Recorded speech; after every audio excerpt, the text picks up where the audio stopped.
This is an SM Media production.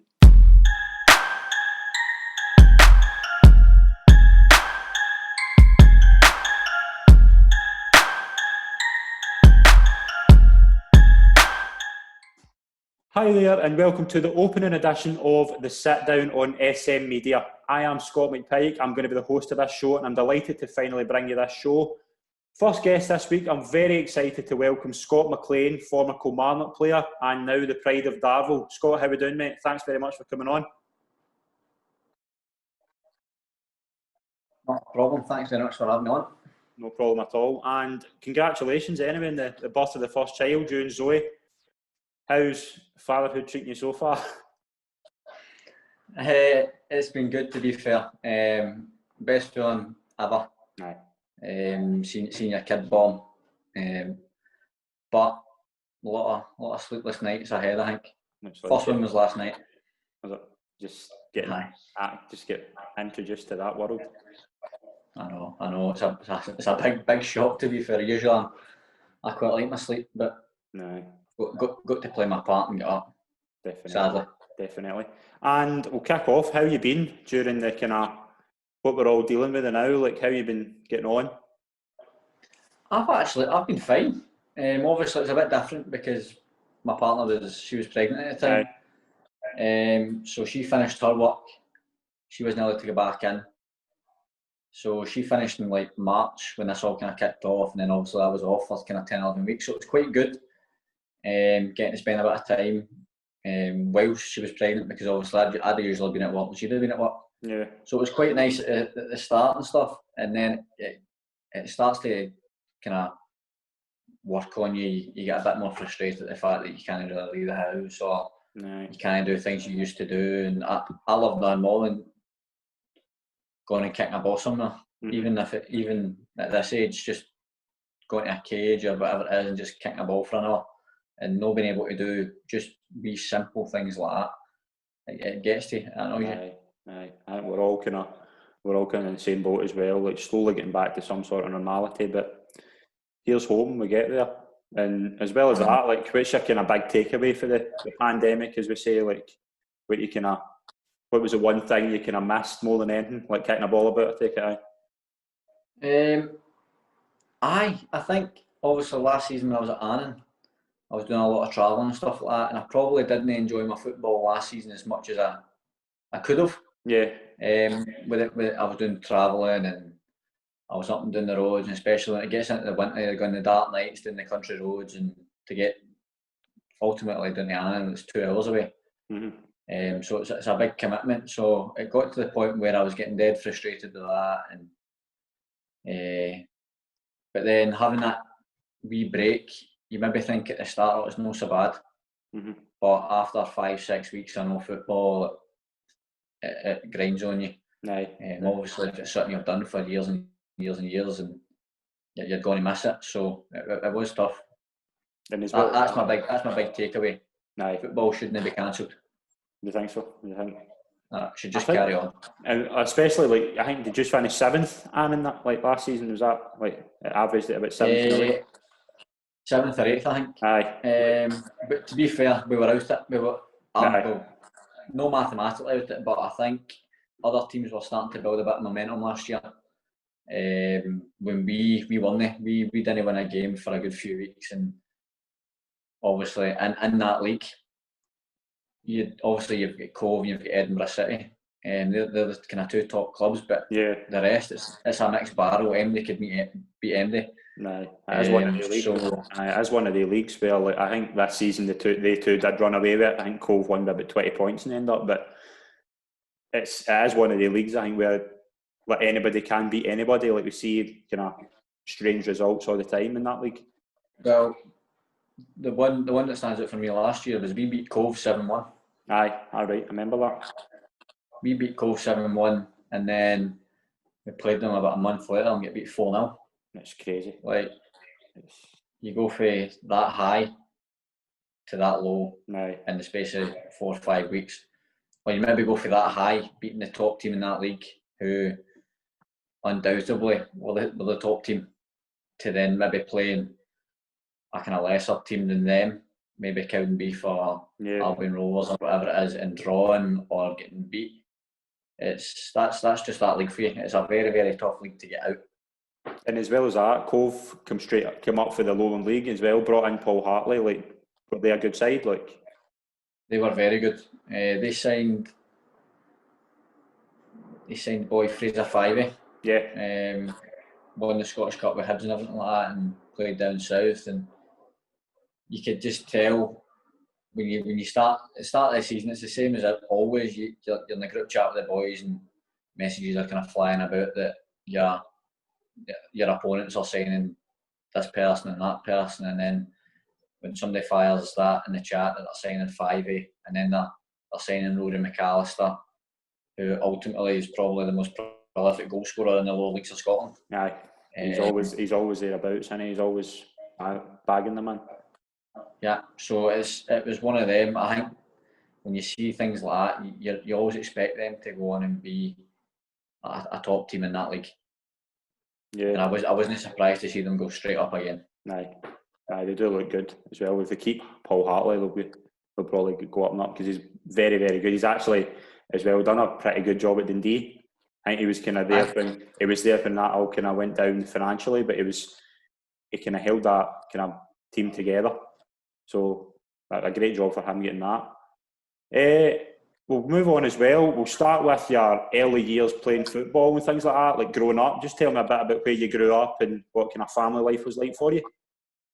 I grew up there. Family life was, my mum was a single parent, so it was just me and my mum. Mm-hmm. For what age would I have been? I'd have been 12 or 13 when she met my stepdad, Brian. Okay. So it was just me and my mum. She used to take me to all my football and everything growing up. I played with Ayr Thistle when I was about 4 or 5, and then I remember getting hurt one game. Right. And obviously when you're young, it's like the end of the world getting hurt. So I think I chucked football for about 6 months, a year. I wasn't really that interested. And then I moved school, and all the wee boys in the school played with this wee team, Ayr Juniors. Mm-hmm. And they were like the best team probably in my area. They used to win like I think they went two or three seasons unbeaten.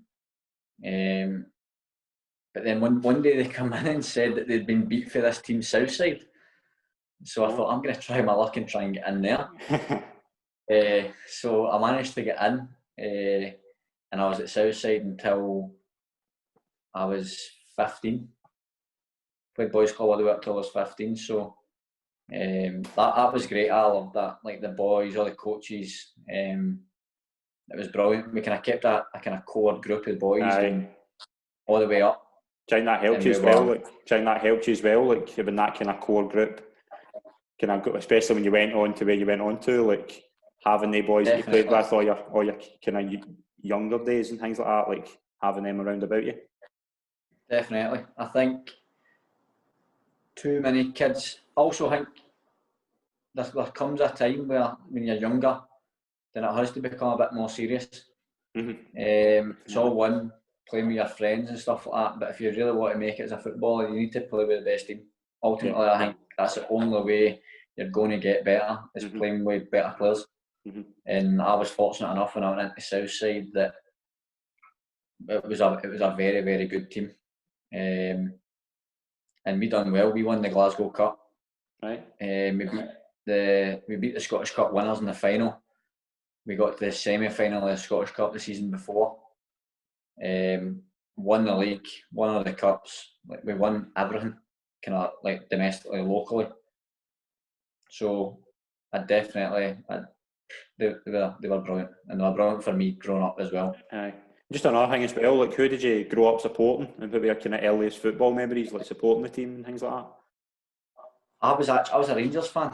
Right. When I was right young.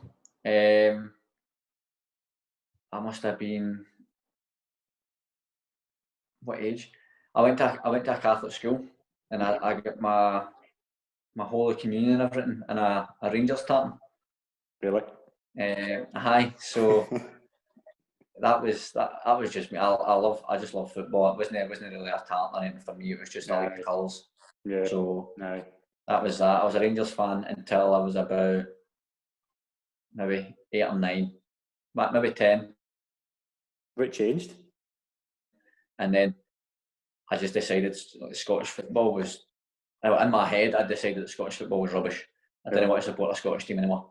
So I started supporting Liverpool. I'd always kind of had a wee thing for Liverpool because my uncle supported them. Right. I was dead like close to my uncles and stuff. So yeah, it was a case of just stopping supporting Scottish teams and I just focused solely on Liverpool.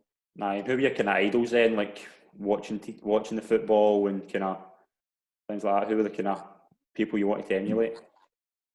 My first inspiration, I loved Ronaldinho. Mm-hmm.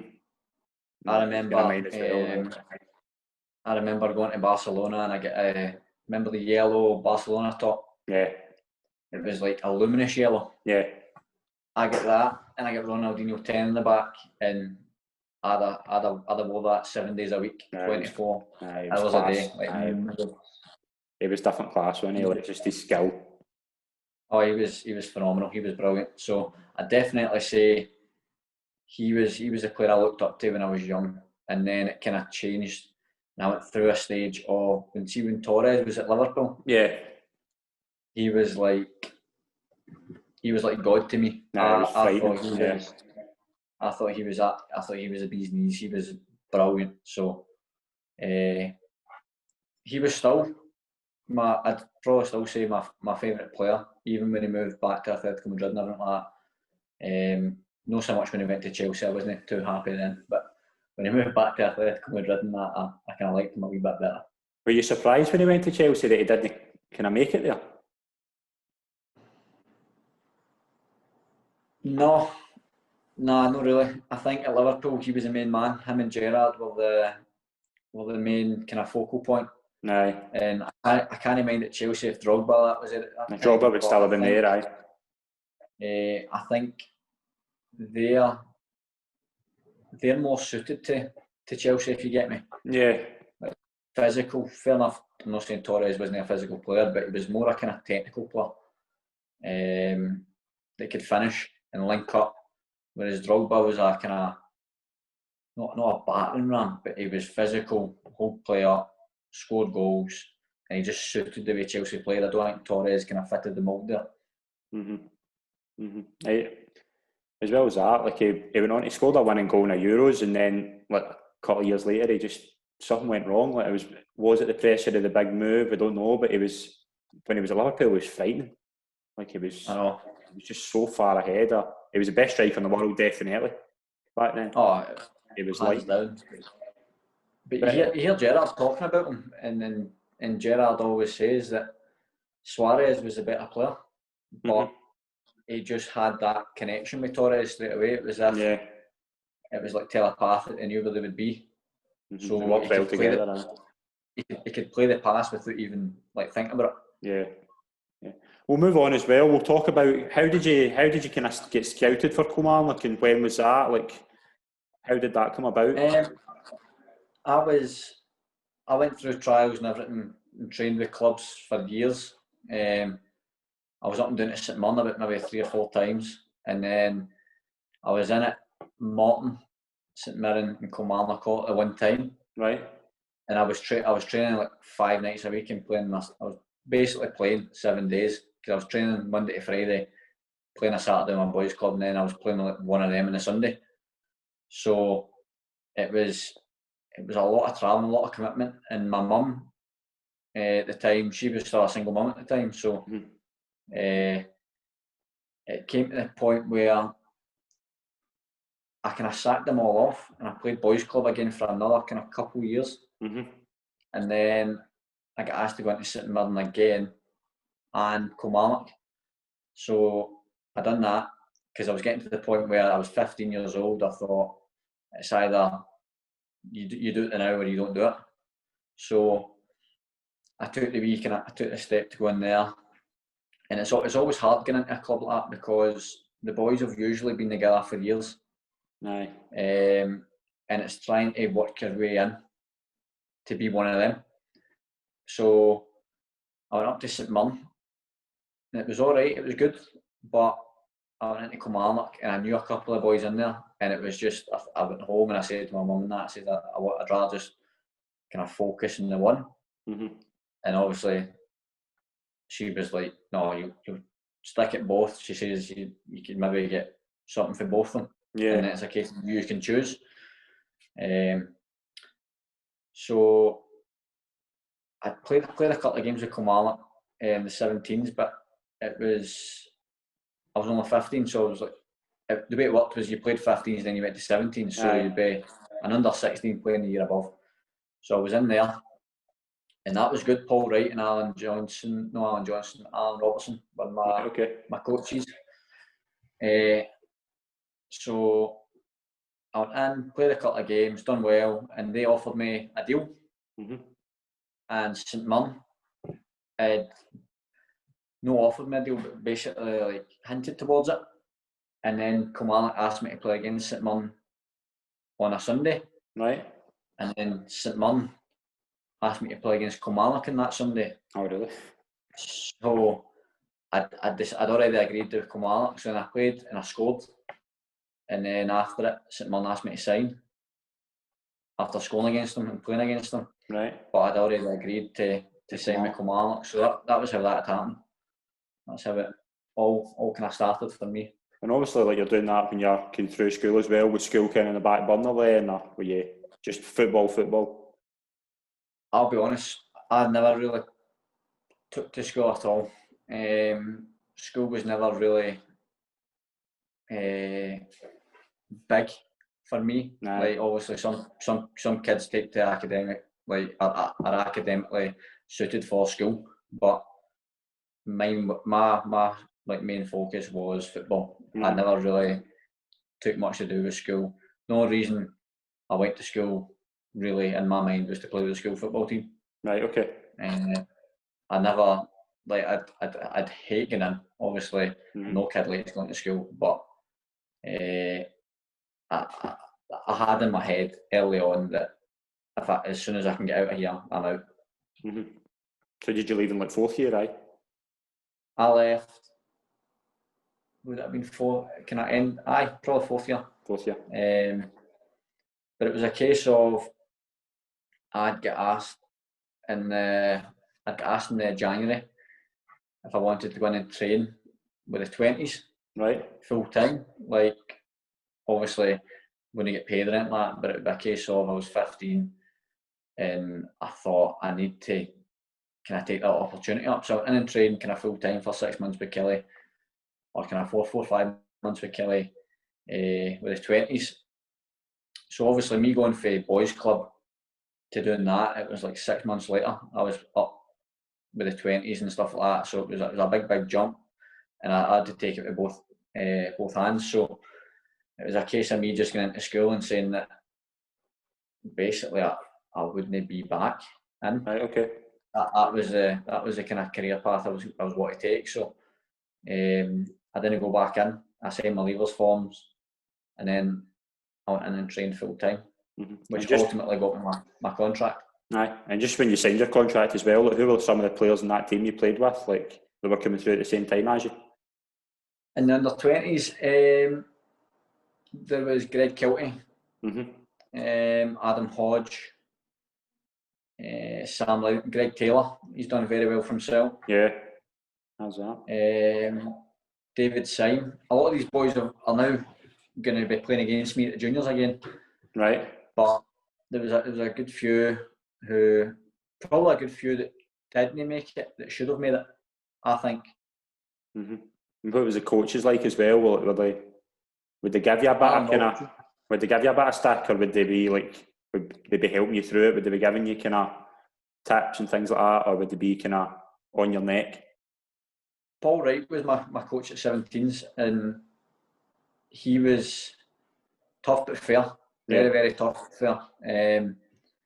If you done well, we'd tell you, but if you done bad, he'd definitely let you know. But he was brilliant for me. Getting in, obviously,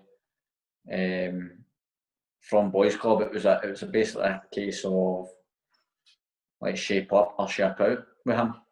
I think I knew if I didn't go and hit the ground running, then I'd find myself on the bench. And obviously, if you've only got a year to kind of get a contract, that's not what you want to do. So he was brilliant with me.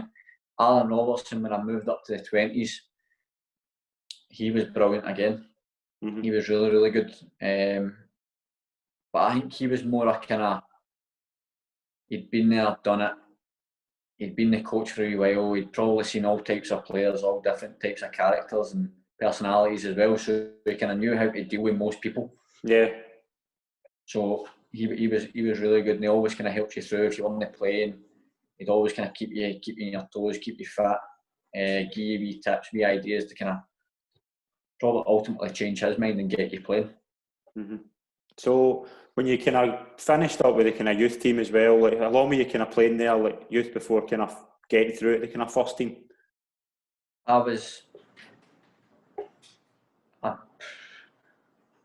made my debut when I was 17, so I was in one year, 6 months at under 17s, and then I was about a year, so about a year and a half going for boys club to with the first team. Mm-hmm. What was the kind of reserve league like, that kind of age like? Were you playing against players kind of the similar age to you, or were you getting, back then you could play? Were you getting that experience? You could definitely, like, obviously if you're younger, it didn't matter who you played against, they were probably going to be older than you. Yeah. I remember we played Rangers, and I was playing against Ross Perry. Right. Okay. He's now my teammate at Darrell, but he'd played Champions League for Rangers, mm-hmm. and I was at school, and it was a Tuesday night, and it was a phone call on a Monday night asking if I could make the squad for the 20s on a Tuesday, and I turned up, and I wasn't expecting to play. Right. I was just expecting to be on the bench, and then I played on the left side, and I remember cutting in and stuff like that, and I was playing against him, and I'm thinking, Jesus, like he's played with Rangers in the Champions League, and I've just sat 6 hours in school and had maths last period, and it was kind of surreal. Obviously now you think about it a bit more, and you think it's just the pathway you take to get there. But back then, you go into school the next day and I was playing against this person, I was playing against that person. But now I just see them as players. It's not so much like names. And did you get starstruck, like as you say, like with Ross Perry? But like we spoke about it earlier, like you were playing against some decent players, kind of even at that level. I know they kind of, then you don't realise what they're going to be. But did you get starstruck when like you're playing against like Marcus Rashford, as you said, and things like that? I think you definitely you notice things. You notice they're maybe slightly different to everybody else. Mm-hmm. Whether it be their physicality or their speed or their strength or their technical ability, you always notice wee things about a player. Mm-hmm. It's also like when you're playing against somebody, the first thing you want to do is see your direct opponent. You want to notice what their weaknesses are. So you try, say I'm right wing, you're playing against a left back, you want to try and test his pace, so you maybe knock it the first time you get the ball, first 5 minutes, knock it down the line, test his speed. If he's quicker than you, you know you're not going to outpace him. Aye. So it's just a case of turning that around, turn it into your advantage. So maybe if he's a left footer, most left backs are going to be left footed, aren't they? So his weaker side's going to be inside, whereas I can play with both feet like, quite comfortably. So I wouldn't mind coming inside and playing my left or shooting my left. So it's just a case of even playing against Darnell Fisher at Celtic and even Kieran Tierney at Celtic. Kieran Tierney was still is very, very left-footed. Mm-hmm. So, and he was quicker than me, stronger than me. So I knew for a fact playing against like a KT that going down the line wasn't going to work for me. Yeah. So it was a case of maybe trying to come more infield and find pockets and turn and play and link up with strikers or things like that. So it's although I said football, although I said school's not important, but it's like problem solving. Yeah. You're trying to work out what your opponent's strengths and weaknesses are, and then you're trying to work out yours to how you're going to be able to ultimately get the better of them. Mm-hmm. Mm-hmm. And just when you kind of breaking into the first team, was Lee Clark the manager when you broke in? Is that right? It was Gary Locke. Gary Locke.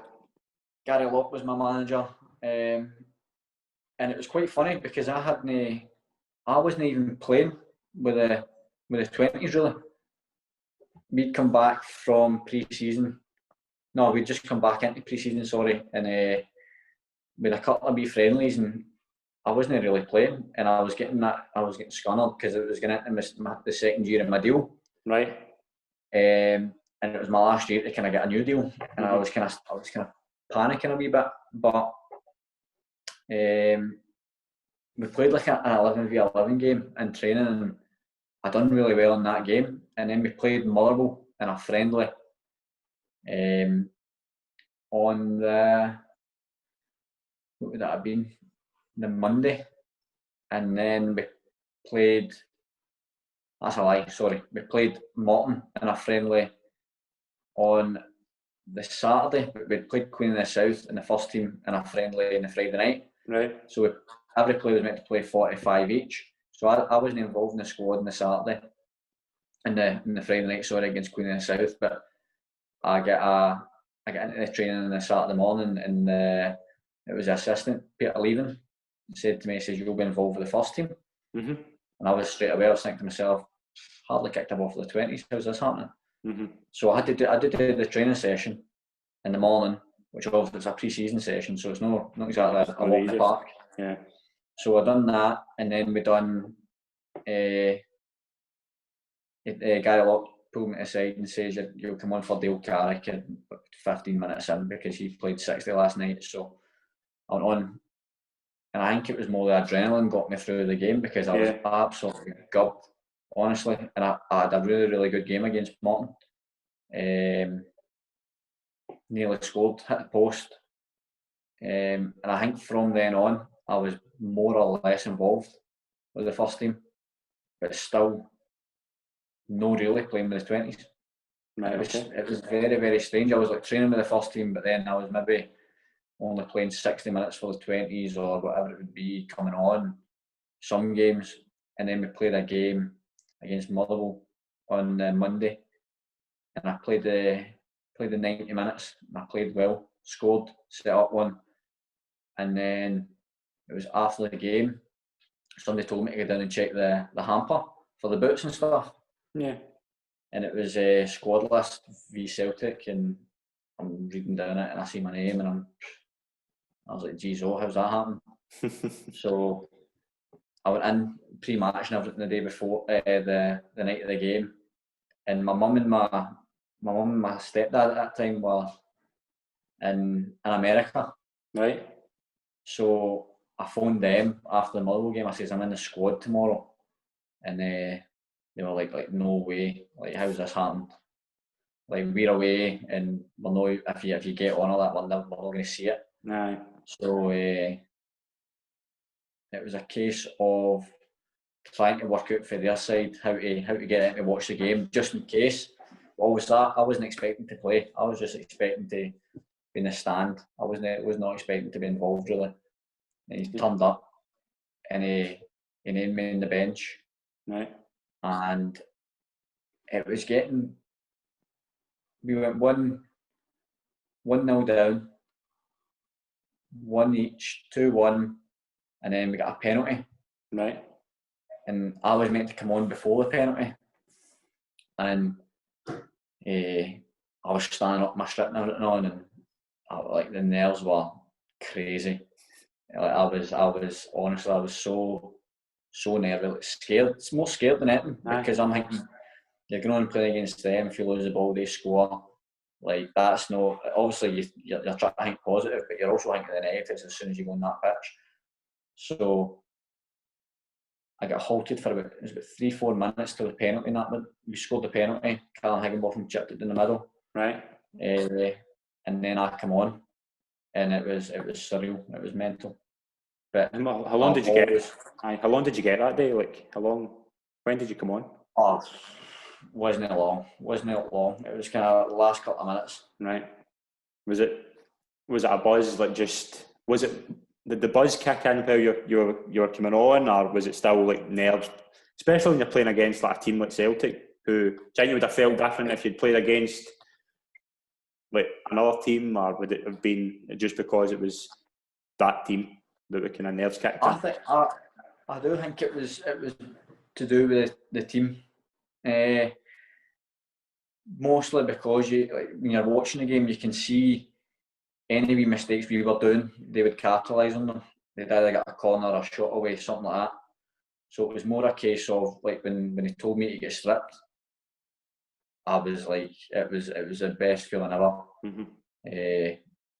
But getting ready and standing there, and then it dawns on you. You think, this is happening, and if I make a mistake, are they going to go and score? If that happens, am I ever going to get a chance again? Things like that. But that's probably the only time I've really been nervous. Mm-hmm. After that, I was fine. Right. Playing games and everything, I've never been one for being nervous. Right. But that night, I was very nervous. Mm-hmm. It's a decent result as well, 2 each. Like, it's 2 each live in BT Sport and everything. Is it? Live in the telly opening game? Can't beat that. Brilliant. Still got it recorded. Really? Aye. That's never going away, is it? That's got the wee K on it. See, just while we're on that, like, do you, when you're saying like Van Dijk was in that team, do you have they kind of goosebumps of like, I'm playing against these type of players? Like, well, that was that's what I get told when I was going on. Gary Locke said to me, just go on and play your game. He says, just do what you did yesterday, and you'll be fine. I want you to go up front and play. Well, no, up front. I want you to go up and play like between Van Dijk and Izagiri. But he says if they break, you've got to chase Izagiri as far as you can. So I'm thinking these 2 minutes could feel like 20 minutes because if he breaks, and it's a long run back, and he's quite quick as well. So, but definitely going up to play against the likes of Virgil van Dijk and Izagiri, it's something that no many folk get to do. And is that as well, like, obviously the Kilmarnock team, like, who were the characters in that Kilmarnock team when you're breaking through there, like, and were they kind of helping you through it as well? Like, were they? Aye, definitely. Big Josh McGuinness. I cleaned Josh's boots, right? And I'm 100% sure he used to take boots home, stamp about his back garden in them, and bring them back in for me to clean. Because every day he'd have about 6 pairs of boots needing cleaned. Stevie Smith, I cleaned his boots as well. I don't know whether it was because I cleaned their boots, I was probably closer to them. Aye. But they were really good to me. Boydie, big Boydie, I couldn't say a bad word about him. He's been brilliant. Aye, he's good. He was top class in me coming through, and even the night I made my debut, he picked me up. I couldn't drive, so he came and picked me up and took me up and everything like that. And if I was in the squads and that, he would always pick me up, and we'd go for a Costa at Darnley anyway. Aye. So he was brilliant.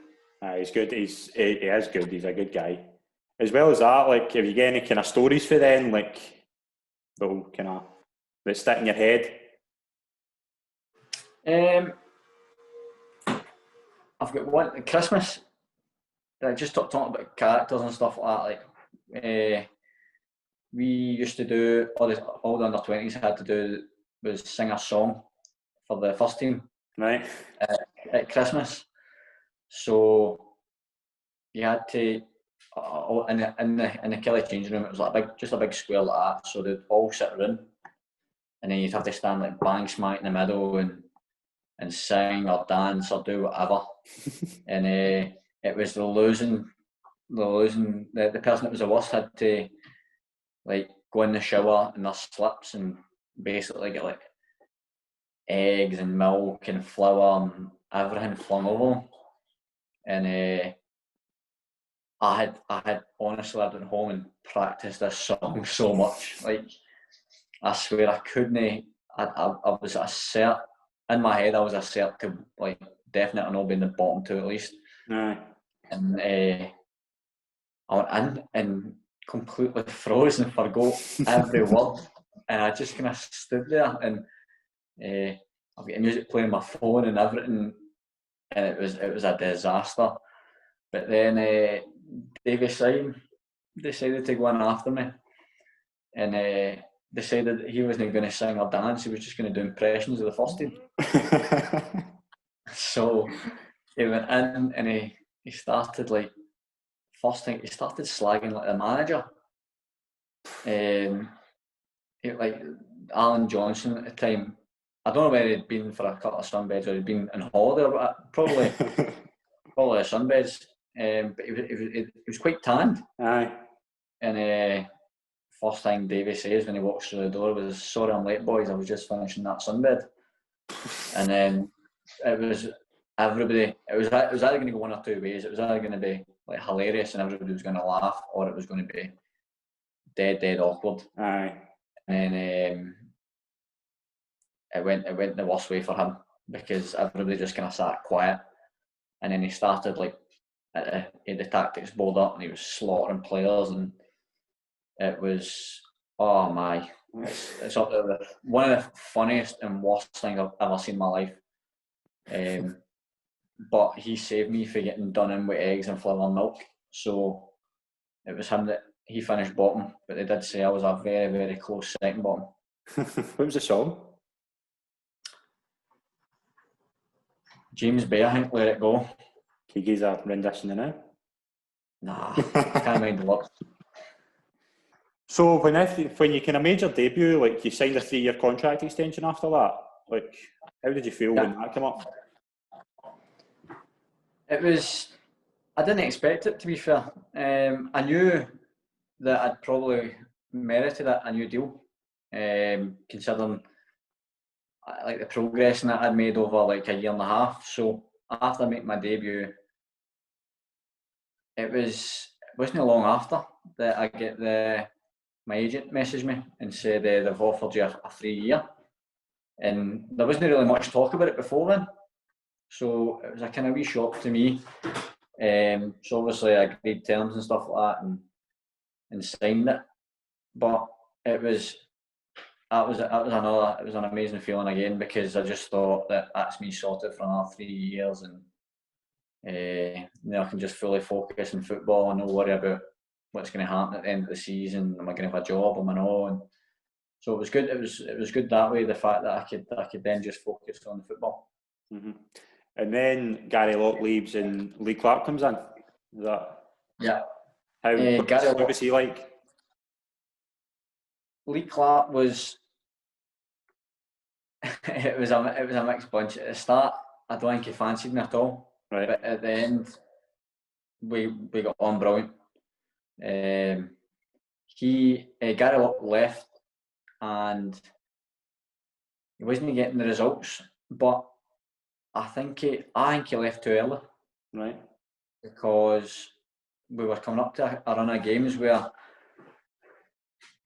fair enough, I don't think we'd won in 6 or 7, but we were coming up to a run of games we are looking at it thinking if we can get a point there or a win there, you're looking back at the table, you're not looking down. So I think he left a wee bit early, and obviously when Jig took over for him as interim, Jig got results. Jig done alright at the start, and then obviously Lee Clark came in, and I'd just signed a 3-year deal no long before, and he was quite keen at the start. Everything looked alright at the start. Played 11v11s and stuff like that. Obviously, he was trying to get a good look at his kind of squad and see what he could do with it. And it was all alright. And then we the first team went to Marbella for pre-season, and I wasn't included, and I kind of felt hard done by, considering that I'd been involved with them for about a year and I'd played, and it was a kind of kick in the teeth. But it's just one of the things you have to go on with. So I done my pre-season with the 20s here, under Paul Stevenson. He was the new under-20s manager. Right. He was brilliant. He was absolutely brilliant with me. I couldn't say a bad word about him either. Couldn't say a bad word about Lee Clark either, to be fair. They were both very, very good. But I think it was a case at the start. Obviously, he's trying to work out his squad, and the bulk of his kind of starting 11, he's trying to work that out. And then he kind of Lee Clark brought in an overhaul at English players. It was as if, but the way we looked at it at the time was, you've just got no chance here, because he brought in boys from down south that weren't any better. Right. Okay. We're not any better than some of the under-20s we had. So it was a case. It was probably a reality check for me, and I now look back at it and think it probably stood me in good stead, because he brought players in from down south that I thought I was better than, and right, okay. They were training and playing, and I wasn't. So it made me work harder, because I had it myself. I had to prove that I was better than them. Why were they playing ahead of me, or why were they training up there and I wasn't? And just while we're on that as well, as obviously during that time, Kilmarnock were in kind of a bit of financial trouble. Was the kind of atmosphere at the club kind of playing a part on what was going on in the park, and kind of vice versa? Like to be fair, the likes of, see, the financial side of it, players never really knew much. Right. Okay. Obviously, you hear the stories and stuff, but the club were good at dealing with it away for the players, and even the likes of bonuses and stuff. So obviously, win bonuses and like appearance bonuses and goal bonuses, or whatever you get. Everything was dealt with like very, very well. There was nothing really wrong with it.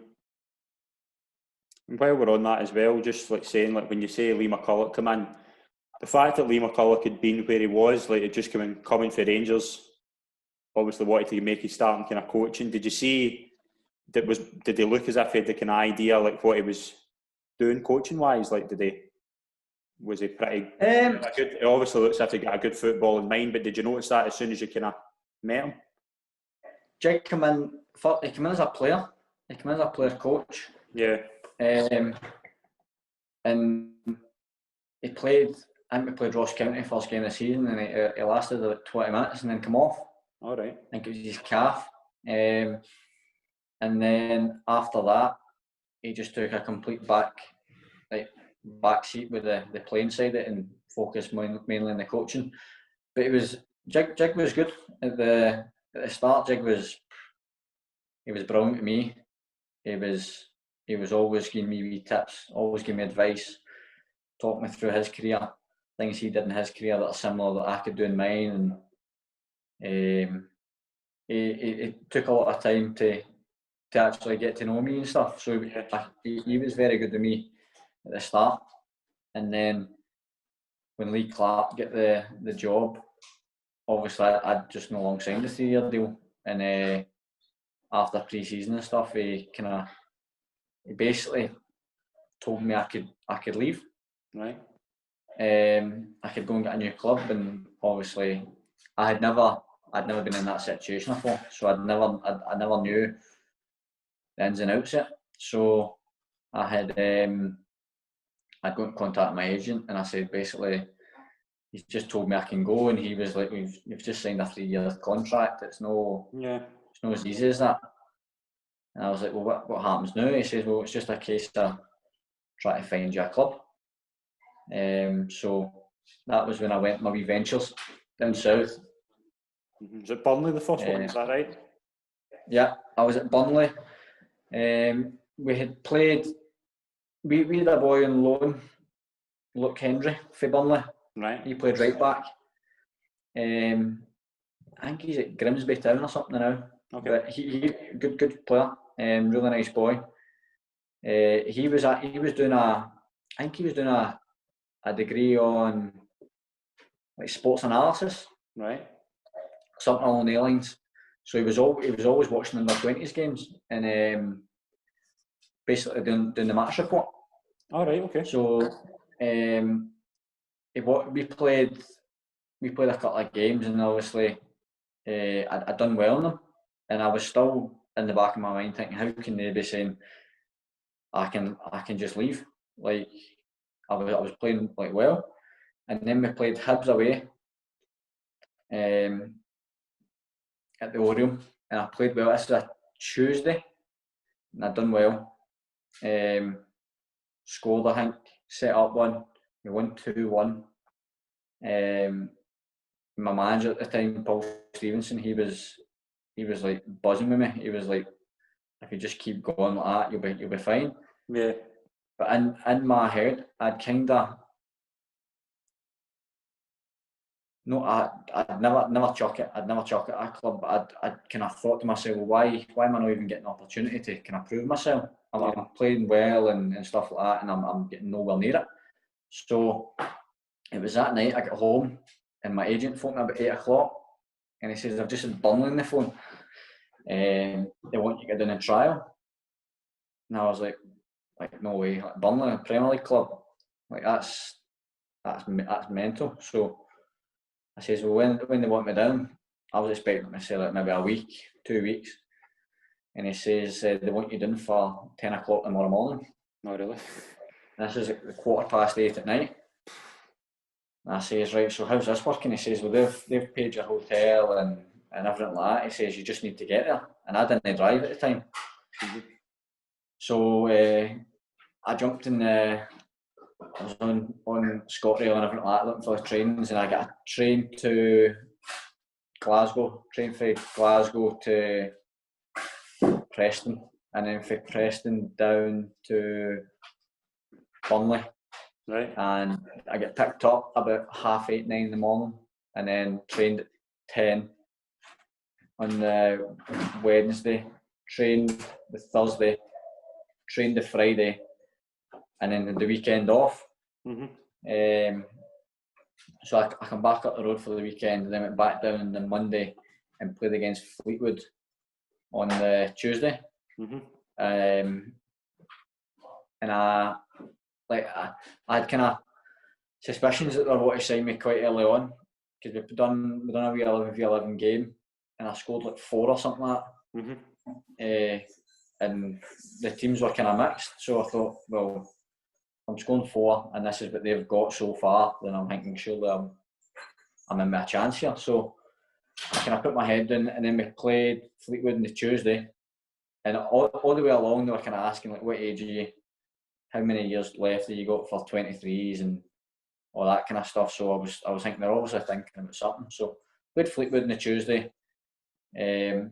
My old teammate Barry Nicholson was a Fleetwood 23s manager. Right, okay. So he was talking to me before the game, and then I played. We won 3-1. I scored 1, set up 2. Done really, really well. And I come off, and Barry Nick, he said to me, if they don't sign you, we'll sign you. And I was like, yeah, I must have done all right. So I'm in the change room after it, getting showered, changed, whatever. And I go out to get something to eat, and the manager was like, we want to offer you like a deal. And I was like it was a surreal moment. I was a bit like, I was just honestly going through my head. I was thinking, how have I went for having a kick about with my mates maybe 2.5 years ago to maybe getting a move to a Premier League club here. Aye. So it was a case of coming back up the road and trying to get out my contract at Killie. Right, okay. And I come back up the road and I couldn't get out of the deal. I could not get out of the contract. Spoke to my agent. I says that like, what's happening? And he was like, well, it's not happening. He says unless the club will basically agree to let you go, then it's not happening. So I just stick it out. And to be fair, Lee Clark involved me. So at that time, I wasn't as...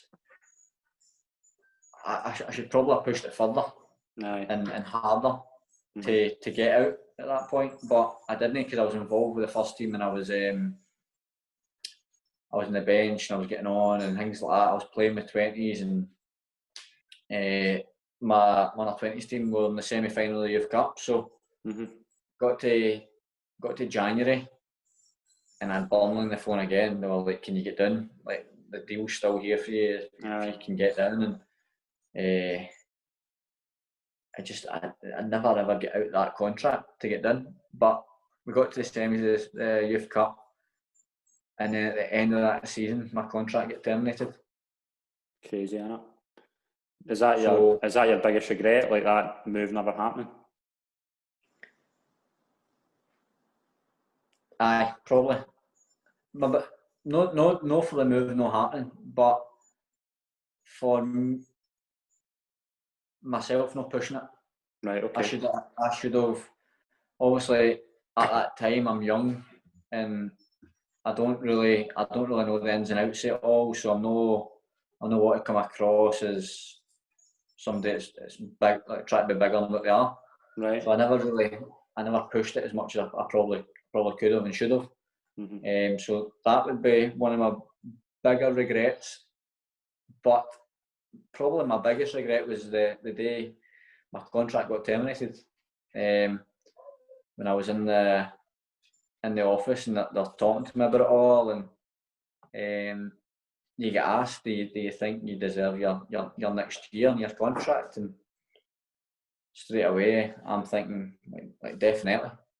Like that shouldn't even be in question. I'd played 30 odd games for the first team, no, the 20, sorry, and scored, I think, something like 18 goals as a wide player, numerous assists, involved with the first team.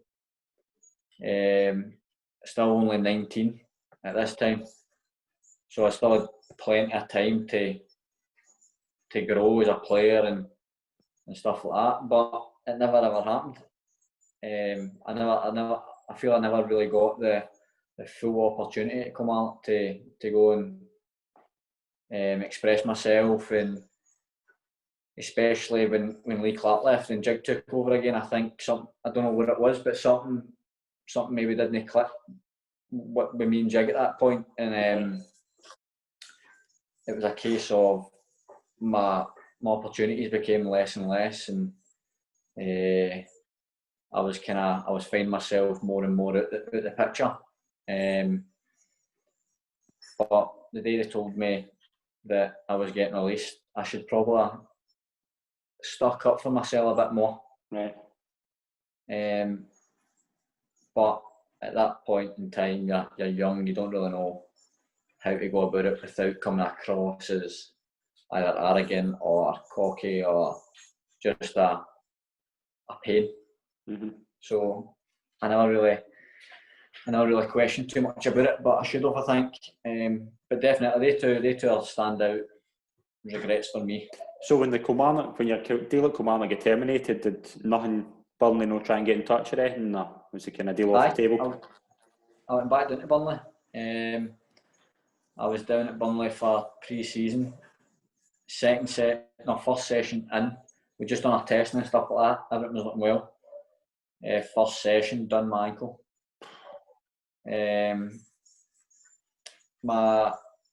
was something that a boy honestly run into me. Right. Like, we were running and he went to run across me and like stood outside my ankle, and my ankle just kind of caved. So they basically gave me 3 weeks to get fit. So I was doing all the rehab and everything down there, and then we played against Colton in a friendly. Okay. And I done alright. Set up a goal. We won 1-0.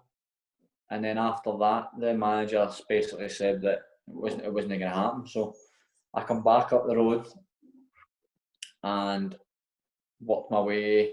I ended up getting down to Middlesbrough. my old coach at Kilmarnock, Paul Stevenson, was now the Middlesbrough 23s manager. Right. So I went down there, and it was basically just a load of bad luck. I know you hear that a lot from people saying, "Oh, if I didn't get injured, I'd have done this, I'd have done that." But for me, it's like 100% genuine. I went down to Middlesbrough, and I hadn't really been playing much up here, so I wasn't as fit as I probably should have been. We played a friendly against South Shields or North Shields, whatever it is. South Shields, I think it was. South Shields. And we won 3-1. I played alright again, but I played the 90, but I was gubbed. And then after it, they said they want you done for like 6 weeks. And I was like, brilliant. So it was a case of getting back up the road, and it was trying to keep fit till this happened. So I was out running, kept having a wee twinge in my knee, and then I thought it was maybe because I was running in the concrete, so I moved to the grass. I was running, and I went to check off one day, and it was my knee. I knew there was something wrong with it. So I had to get in contact with Middlesbrough and tell them that my knee was something up with my knee. So that put that off the table as well. Right. Okay. And then that was my luck then. It was torture. Aye. It was, you go to Troon, the juniors. yeah. How did that come about? Because you're going for Middlesbrough, like you've got these kind of deals with Middlesbrough to Troon. Was it just to regain fitness, or was it to just get that kind of? Basically, Troon and getting contact. I had junior teams phoning non-stop, and I thought Troon was kind of local, good pitch. Aye. So I thought I'd go there and just play for a wee bit and see what happened. But I was in there and I was training at Dumbarton, and I was I had clubs like in the lower leagues of Scotland wanting me to like sign with them and stuff. But ultimately in my head I was like, I'll be honest, I thought like I couldn't see myself playing in the lower leagues of Scotland. Right. Okay. I just thought, see, because I had the offers for before and stuff, like, Aye. not that I wouldn't entertain them, because obviously you've got to be open-minded about everything, but I just thought that I could have got a better move than that. So it was a case of getting into training, trying to keep fit and just play games on a good pitch and a good surface and try and get noticed again. And I was scoring goals for fun there. It was a really enjoyable time, actually, to be fair. What's the standard like? What's the standard like there? Like, because folks say like the junior leagues are just hard guys, but you have got to have a bit of talent, obviously. Like, surely to play in that kind of level. The standard at Troon was alright. It was actually decent. With a few boys that I'd played with Kilmarnock ended up going there. All right. So the standard wasn't bad. But like Darvel now, like the standard there is scary. Like comparing Troon then to like Darvel now, it's like leaps and bounds, like massive jump. But going back to Troon, the standard was actually, it was good. You've got a couple of ex-pros there like Dean Keenan and he was brilliant with me. He's still a good friend. Like, he's really good with me. Yeah. Still keep in contact sometimes, and it was just, it's a kind of culture shock when you go for maybe you're playing in 50,000 seater stadiums and stuff like that to you're playing in front of maybe 200 folk. It's a big it's a big jump. It's a big culture shock, but I thoroughly enjoyed my time at Troon. Okay. So I've not really got a bad thing to say about Troon or all the juniors. Good. And when you were at Troon, Cardiff came knocking. Yeah. How did that come about? I'd heard we kind of stories that Cardiff were interested in me going down, so they sent I think it was our chief scout or their chief scout for like kind of our area, Scotland, to watch. We played against somebody, can't even mind, somebody in the cup, and I played really well, scored, set up a couple, and then it was after that game they get in contact with me and they said, like, will you come down, and Hibs were watching me as well at that point, so it was I was unsure where to go, so I went into Cardiff. I thought I need to try my luck down south again, so I went into Cardiff and then played. What would that have been? We played QPR, Watford, and Coventry when I was down, and we beat Coventry 2-0, drew with Watford 1 each, and beat QPR 4-1 or 5-1, and I played really well. I thought I'd done well. Didn't score though. So after that, they told me to come back down and play pre-season with them. Mm-hmm. So I come back up the road and I went back down for pre-season. I'd done pre-season at Queen's Park up here because obviously we go back earlier than they do down south. So I was fit and went down south and we went to Kilmarnock with the first team. And we played something crazy. It was like 8 games in 11 days. Really? So it was really, really tough. But they basically told me from before the only thing I hadn't done was score. Right. So I was basically, I made it like a mission to score. So the first game we played Taftswell, and there must have been 2,000 or 3,000 folk at that game. Really? It was a good crowd. That's like a kind of junior team down there, Taftswell. So we played them, beat them 3-1, and I scored. And straight away I'm thinking that's a good start. Then we played Bodom or something like that. But we played a couple of teams down there. And I ended up scoring like 7 goals at 8 games. And I'm thinking, surely that's me. So it was a case of coming back up the road and waiting, because they said they'll be in contact in the next couple of days. And it got a week went by and I'm thinking, surely they've been in contact there now, and then they get in contact and they were like, so you need to send us your date of birth and all this kind of stuff. So I'm thinking, oh, they're sorting a deal out. That's why they're needing the date of birth and all that kind of stuff. And then I didn't hear from them for about a week. And then they got in contact with me after about 3-4 weeks. And they just said that it wouldn't happen. And I'd done 3 or 4 times and I'd played about 20 games for them. And as a wide player, I'd set up goals and I'd scored about maybe 7-8 goals in 20 games, which wasn't a bad return for a wide player. Mm-hmm. And I felt really, really hard done by them there. I thought I definitely merited a deal, whether it be a year deal or a 2-year deal, even a 6 months deal. Yeah. I thought I definitely had merited something, but it wasn't to be. So you're back up to Scotland and then you get the move to Albion? Albion was before. When would that been? That was before Cardiff. Right, okay, so you were at Albion first? I left Troon. So I was at Troon from when would it have been? About the August to the February. Right, okay. And then I moved to Albion in League One for the last kind of 8-9 games, and then I went back down to Cardiff. Who signed you for Albion? It was Brian Kerr. Right, okay. What was he like? Very good. Was he? Very, very nice guy. It was him and Stuart Malcolm. He's the Forfar manager now. Right, okay. But Brian Kerr was really, really good.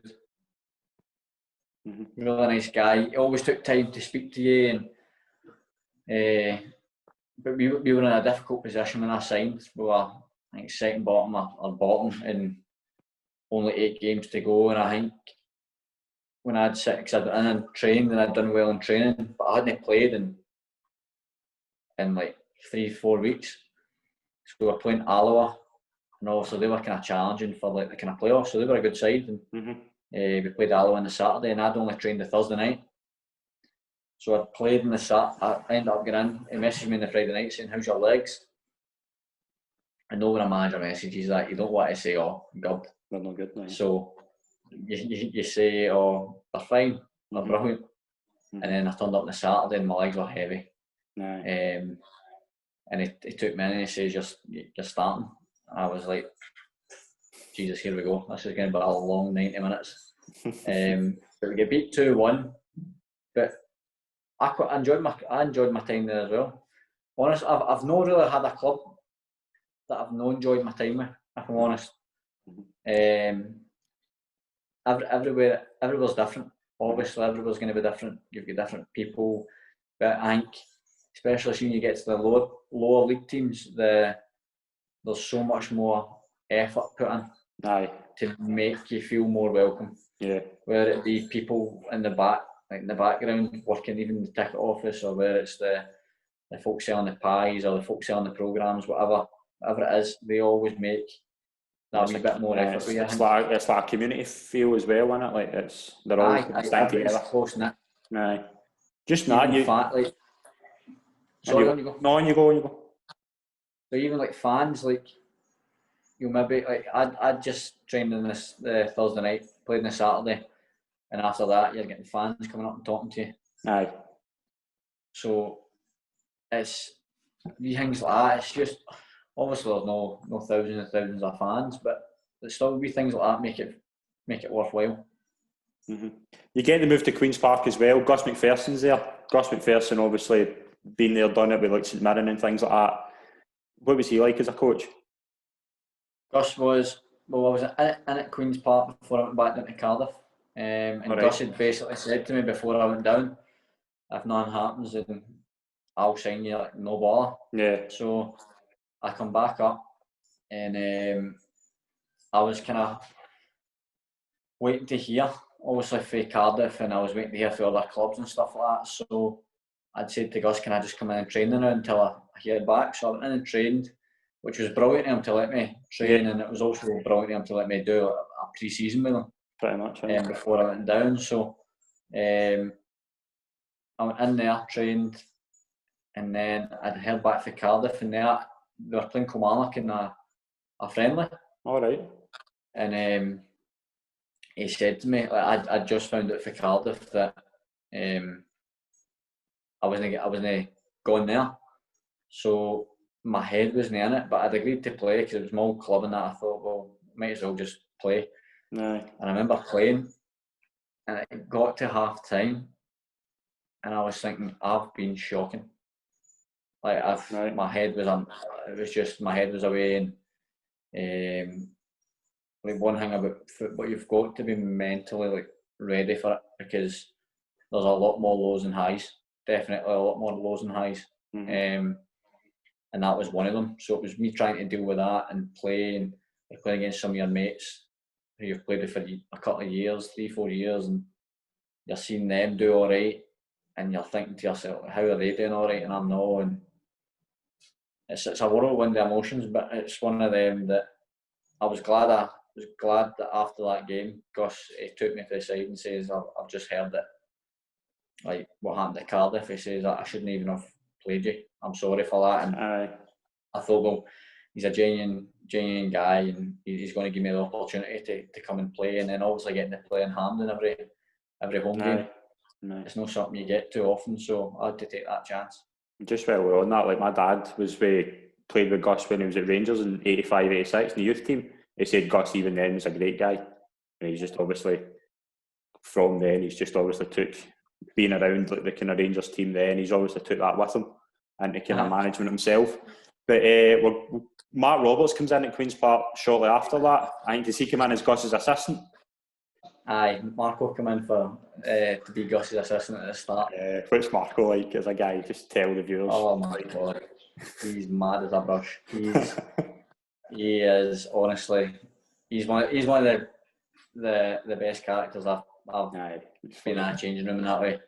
He's hilarious.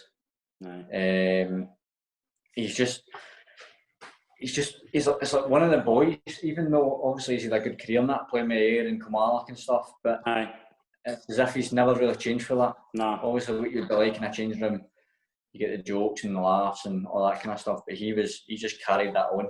Even as a manager, there was a serious side to him, and you could see when he went for the assistant to the manager's job, it was like turning a switch on, because he'd changed, but he was still one of the boys. Like, I travelled with him when he was the assistant. Me and a boy I played with out at Darvel, Jamie McKernan, we used to meet up at the athletics bit in Kilmarnock. And one of us would drive, and it was the three of us and the lass we used to have on the way up to games and stuff like that. And he, like, Marco he'd always have this thing, he was dead structured on time. So even if you were like a minute late, he would leave you. Really? He would be like, I'm away. And he'd phone you. He would phone you, and you're like, I'm literally at the roundabout, and he's like, I'm away. Like, I don't wait on people that are late. And you'd get there and he'd still be there, but he'd be like, as you're getting out your car, he'd starting to drive out the car park. You're chasing him with your boots and all that, try to get in his car. And he's mad into heavy metal. Is he? Aye. Aye, like, mad into it. I couldn't believe it. We were obviously me and Jambo aren't really into all that kind of stuff. So when we were in our cars and with our phones in, he used to just sit there like, what is this? Like, this is nonsense. And then music before a game. You don't want heavy metal before a game. Jeez, oh. No. You want something kind of upbeat. So you just sit there and be like, what is this? And I was sitting, it was just me and him. Jambo couldn't make it to training one night, so it was me and him in the car. He's like, do you want to hear my music?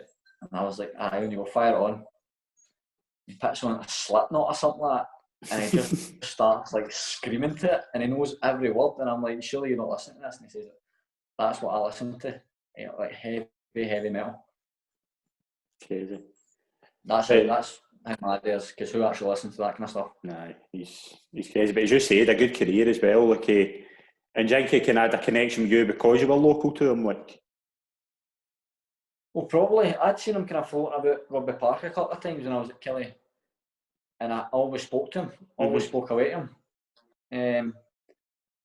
And then when he was the Ayr manager and I was younger, I used to go to Ayr games and that because I was fair. So I'd always kind of known who he was and stuff. And then when I seen him, I'd just come out the gym at Queen's Park and I was going to do it in the changing room, and I had seen him pull up, and I had a door.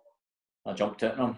And then from then on, we were dead close in that, and that was when we decided, we'll just travel together, because you're coming for Kilmarnock, I'm coming for Ayr. It's a no-brainer. And then Jambo joined in, so it was straight away. Like, fair then, I still keep in contact with Marco regular. He's good. So fair then, we've been quite close and still are.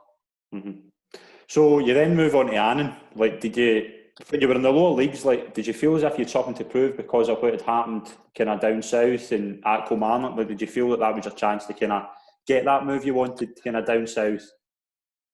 Aye, well, even when I went to Annan, I had a couple of offers for other clubs, but Annan the season before had done very, very well. Even with the budget they had, I don't think their budget's too great, to be fair. We'll respect them, but it's the same as every club in the lower leagues.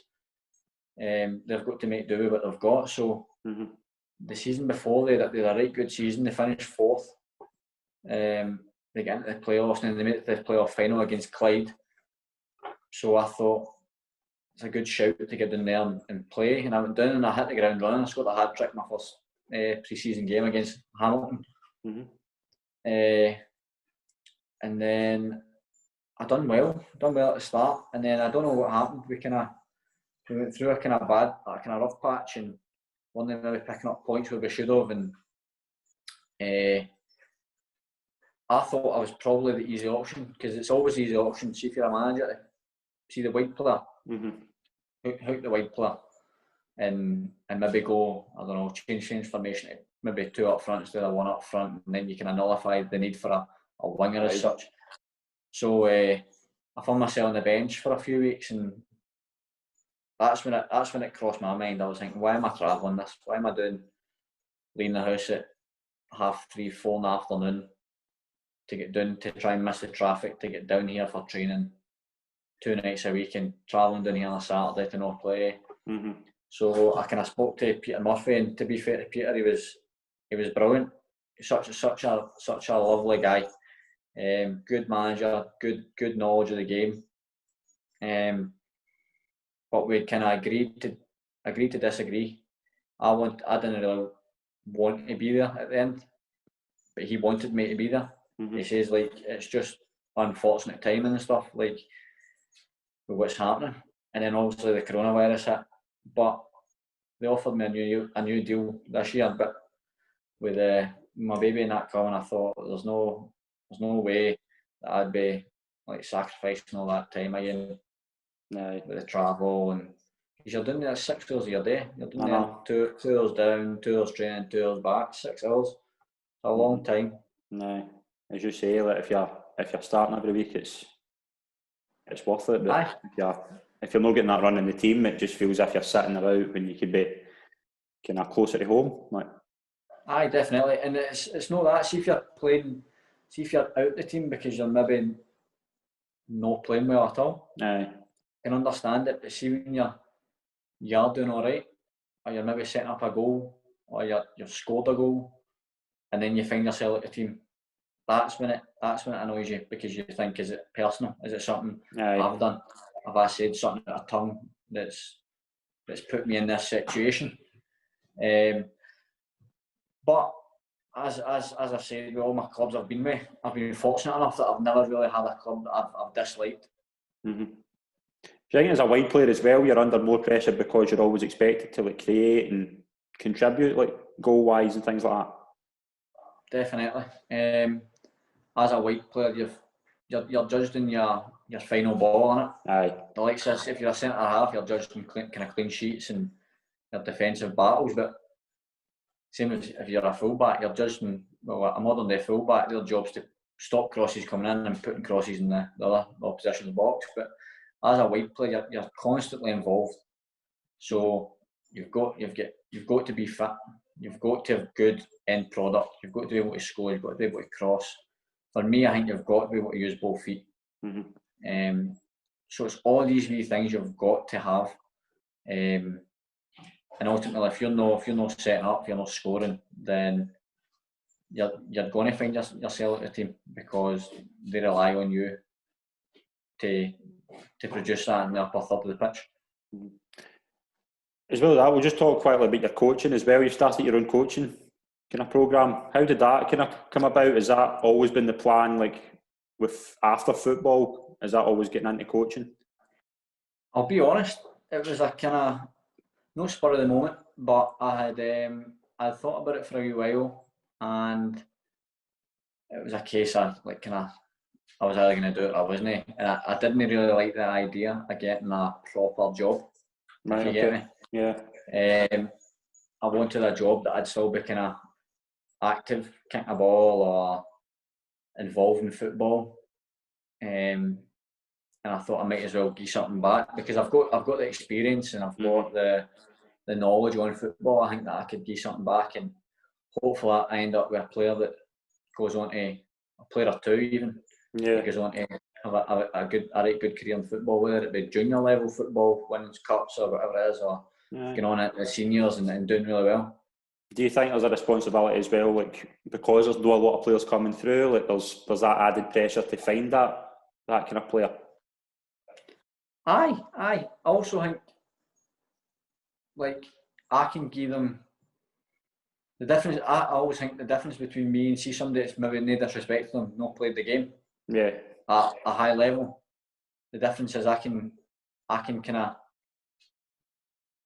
I was at boys club and I worked my way up, but I've also played in nearly every league in Scotland, so I know the requirements to get there. To make it, I know, like, self-sacrifice and dedication and all that kind of stuff that you need.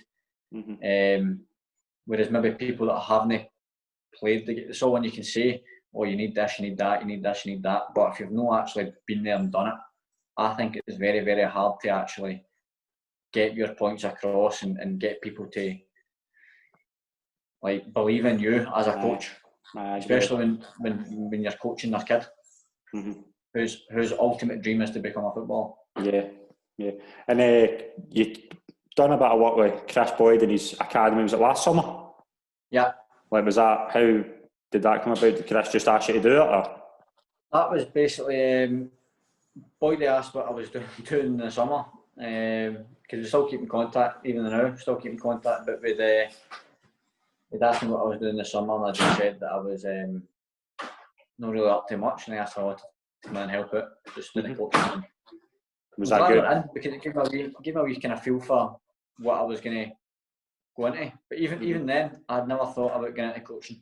It was not till about kind of October time that I thought I'd maybe get a wee go. Aye.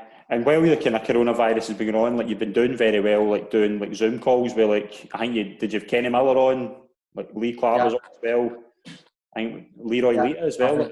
Like, how's that for the kids, like having the kind of players to speak to, kind of thing as well, plus yourself and that knowledge?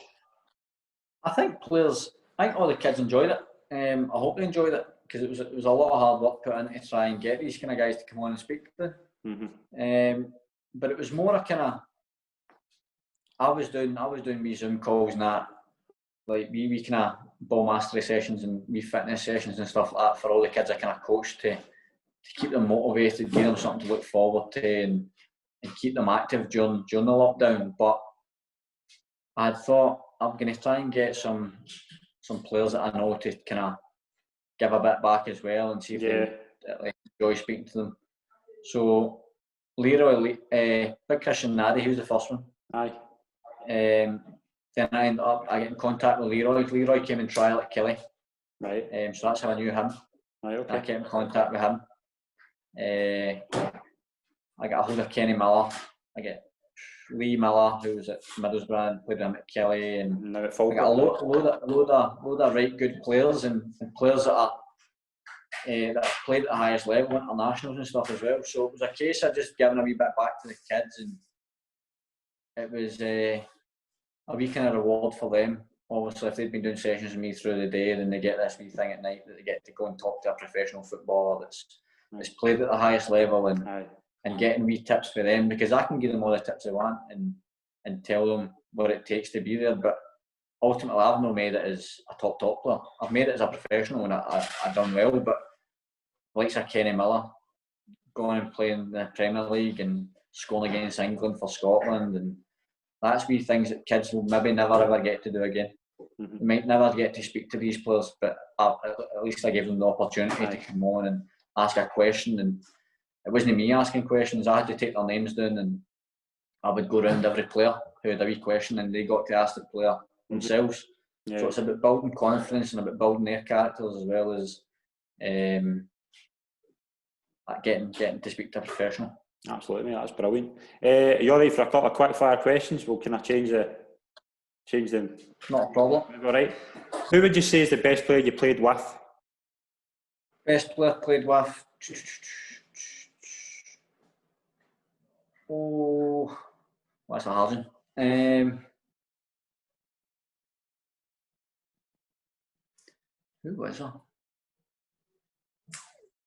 Come back to that.